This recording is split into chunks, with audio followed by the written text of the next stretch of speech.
പ്രസാദ് വധക്കേസിൽ ഒന്നാം പ്രതി കൊല്ലപ്പെട്ട സാഹചര്യത്തിലും രണ്ടാം പ്രതിക്ക് ഒന്നാം പ്രതിയുമായുള്ള ബന്ധം സംശയാതീതമായി കോടതിക്ക് മുമ്പാകെ തെളിയിക്കാൻ പ്രോസിക്യൂഷന് കഴിയാത്തതിനാലും രണ്ടാം പ്രതി ബാലഗംഗാധര മേനോനെ കോടതി നിരുപാധികം വിട്ടയക്കുന്നു.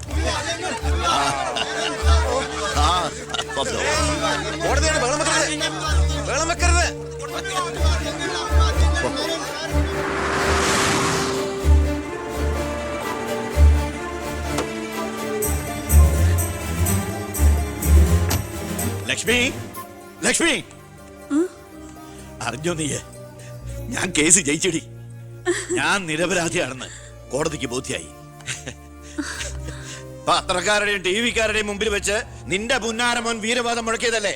ഞാൻ നിരപരാധിയാണെന്ന് തെളിഞ്ഞാൽ എനിക്ക് വേണ്ടി മന്ത്രിസ്ഥാനം രാജിവെച്ച് ഒഴിഞ്ഞോളാമെന്ന്.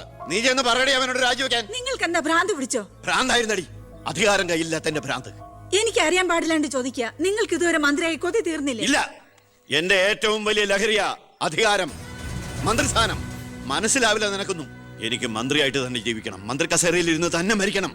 നിനക്കറിയോ, അധികാരം നഷ്ടപ്പെട്ടത് മുതൽ മനസമാധാനത്തോടെ ഞാൻ ഉറങ്ങിയിട്ടില്ല. വീണ്ടും മന്ത്രിയാകുക എന്നുള്ള എന്റെ ഒരു വാശിയടി. നീ അവനോട് വാക്കുപാലിക്കാൻ പറയടി. ഇതൊക്കെ നേരിട്ട് ചെന്ന് പറഞ്ഞാ മതി. എന്താ നിനക്ക് പറഞ്ഞ? എന്നെ കൊണ്ട് പറ്റില്ല, അത്ര തന്നെ. ഓ, മന്ത്രിസ്ഥാനം പോയതോടെ നിനക്ക് പിന്നെ വേണ്ടതായില്ലേ? എന്നെ അനുസരിക്കാൻ കഴിയില്ലെങ്കിൽ പൊയ്ക്കോ ആഭ്യന്തരമന്ത്രിയുടെ വീട്ടിലേക്ക്. ബാക്കിയുള്ള ജീവിതം മോന്റെ കൂടെ തന്നെ അവിടെ. എന്താ അച്ഛ ഇങ്ങനെ?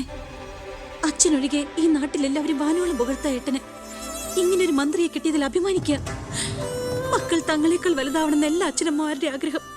പക്ഷെ അച്ഛൻ അസൂയ. മകൻ തന്നേക്കാൾ വലുതാവുന്നുള്ള എന്റെ അസൂയ.